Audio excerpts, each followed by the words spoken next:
السلام عليكم ورحمة الله وبركاته. بسم الله والصلاة والسلام على رسول الله. وش راكم حبابي؟ إن شاء الله تكونوا كامل بخير وبصحة جيدة. رجعت لكم بفيديو جديد لصنع فانوس رمضان تحضيرا لشهر رمضان الفضيل، أعاده علينا وعليكم باليمن والبركات.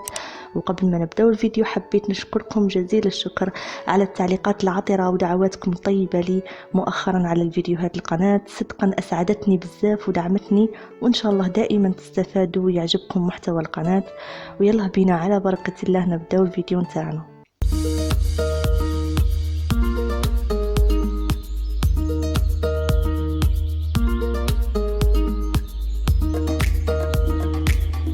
أول شي نجيبوا أي علبة عصير تكون بهذه المواصفات، مربعة وطويلة.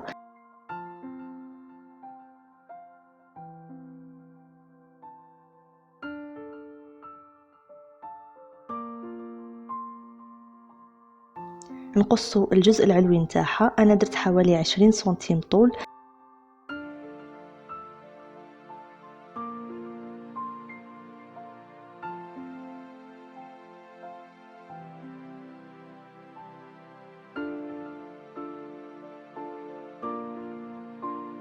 نرسم إطار فيه 0.5 سنتيمتر من الجوانب.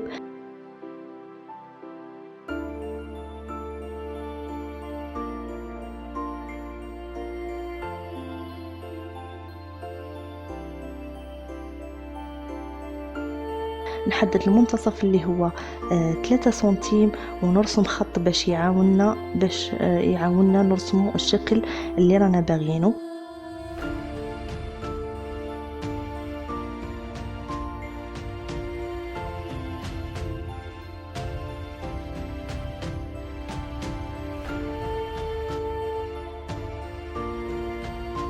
رسمت معين بحيث الأضلاع نتاعو تكون 6 سنتيم لكل ضلع.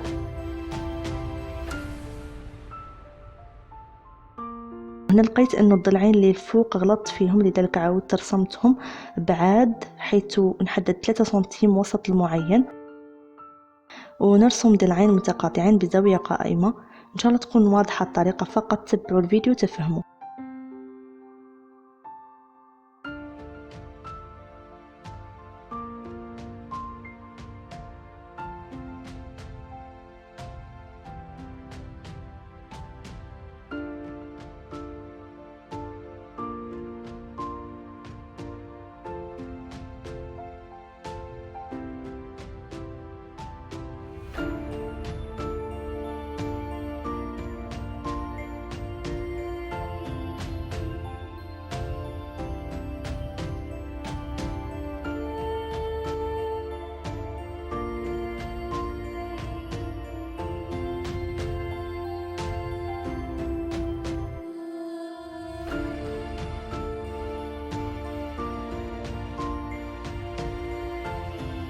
نزيدو نرسمو اطار داخلي لهاد المعينات يكون المقاس تاعو 0.5 سنتيمتر.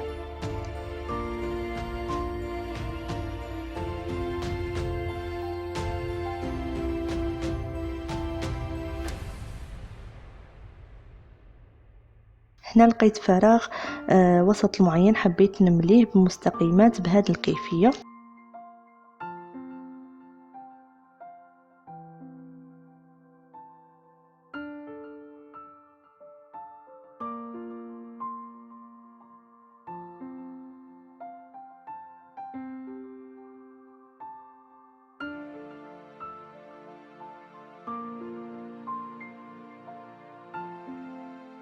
إذن هذه هي النتيجة بعدما فرغنا الشكل.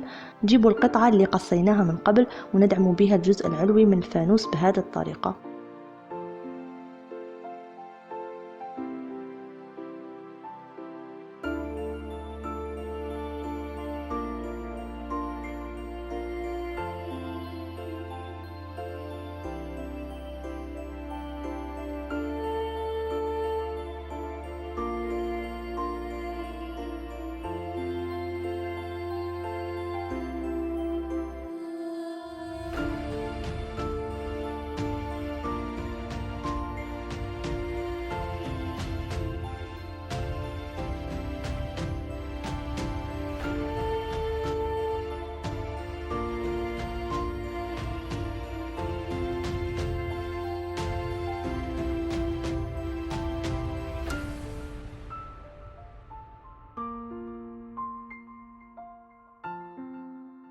نجيب مربعين آخرين يكونوا أكبر من المربع الأول بحوالي 0.5 سنتيم من كل جانب، ونلصقهم مع بعض بالغراء حتى يكونوا متماسكين.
هذا غطاء قارورة ياغورت راح نستعملوها لحامل الشمعة الاصطناعية، ونعمل ثقب بها أسفل الفانوس كما هو موضح.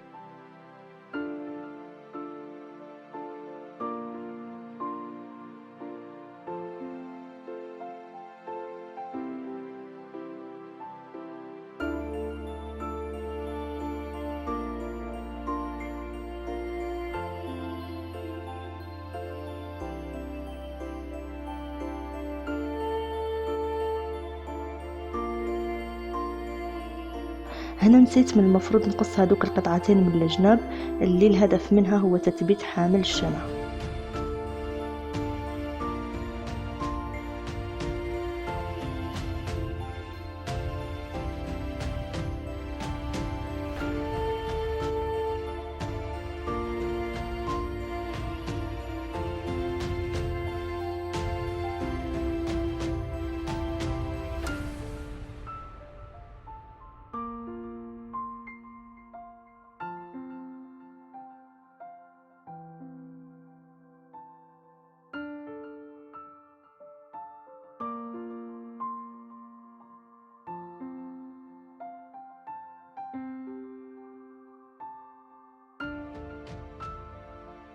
نقطع الشكل شكل شبه منحرف، يعني نحو حوالي 1.5 سنتيم من الجوانب المستطيل باه نتحصلوا على هذا الشكل.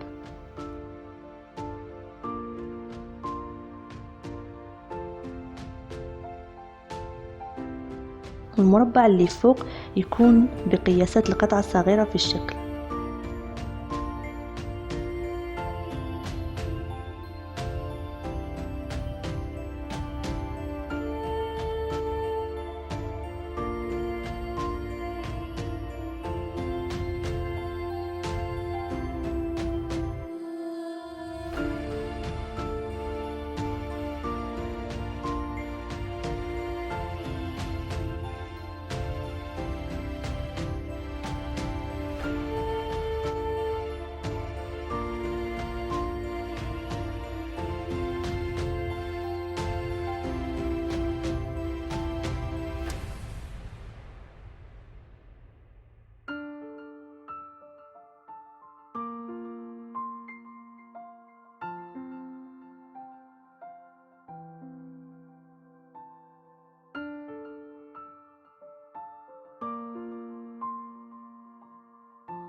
أنا هاد القطعة كانت عندي من عمود الستارة اللي يجي في الجوانب، خبيته باش نستعمله، وانتم تقدروا تستعملوا أي شكل مناسب.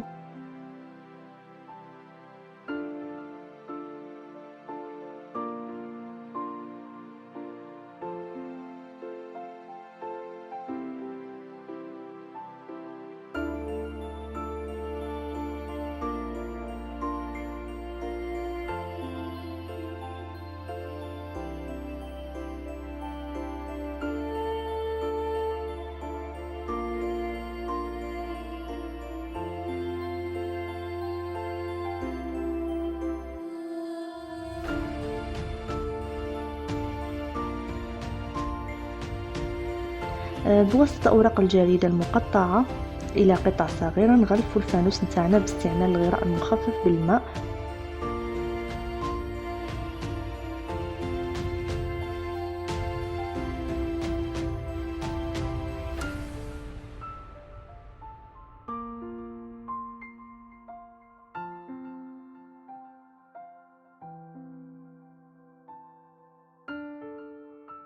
ونحاولوا نمشوا الفرشاة مليح ونضغطوا على الورق باه ما نخلو حتى هواء تحته وتكون النتيجة جيدة.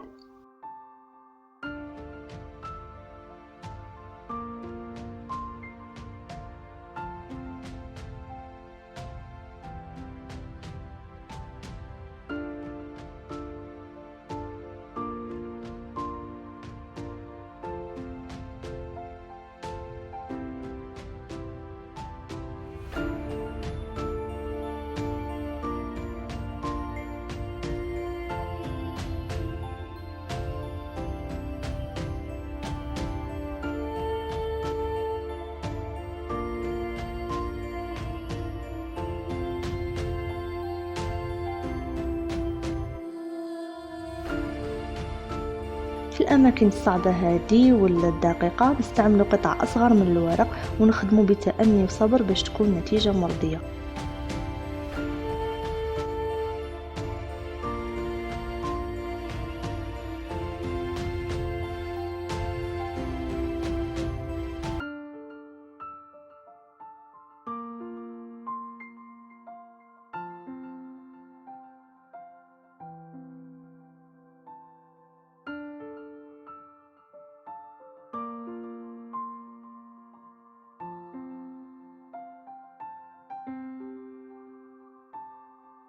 ونخلوه ليلة كاملة حتى ينشف مليح. وكما راكم تشوفوا أصبح صلب وأملس. باش نغطوا العيوب الموجودة استعملت خيط المكرامي أو أي خيط أو أي فكرة قد تكون أنسب.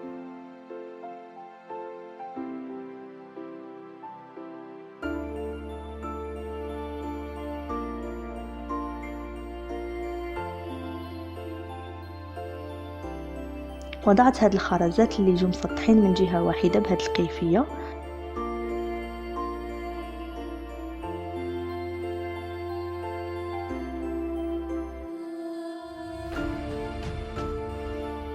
بالنسبة للصباغة نستعمل أي لون نحبوه.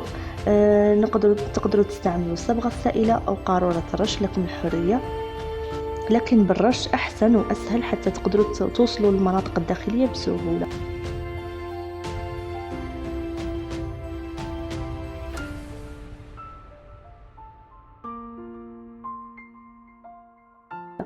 وهذه هي النتيجة بعد ما صبغته.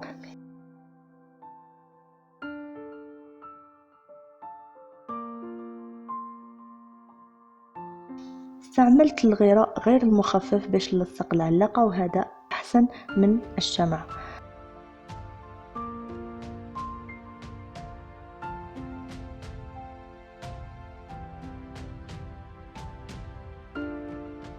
بالنسبة للتزيين نجيبوا اللون الفضي أو الذهبي اللي راهم يتباعوا عند بائع لوازم البناء بسعر بسيط اللي هو 70 دينار جزائري. نخلطه مليح ونجيب اسفنجة ونغمسها في الصبغة قليلا ونمشي على الفانوس نتاعي بلا ما نضغط بزاف، يعني فقط فوق فوق.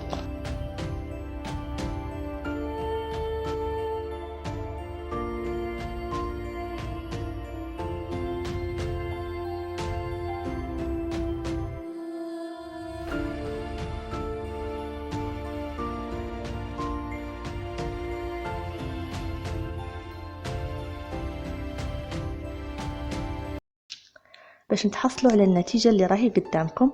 وإن شاء الله يكون عجبكم الفيديو واستحق الضغط على زر الإعجاب، وإلى اللقاء في فيديو آخر وفكرة جديدة، ودمتم في رعاية الله وحفظه.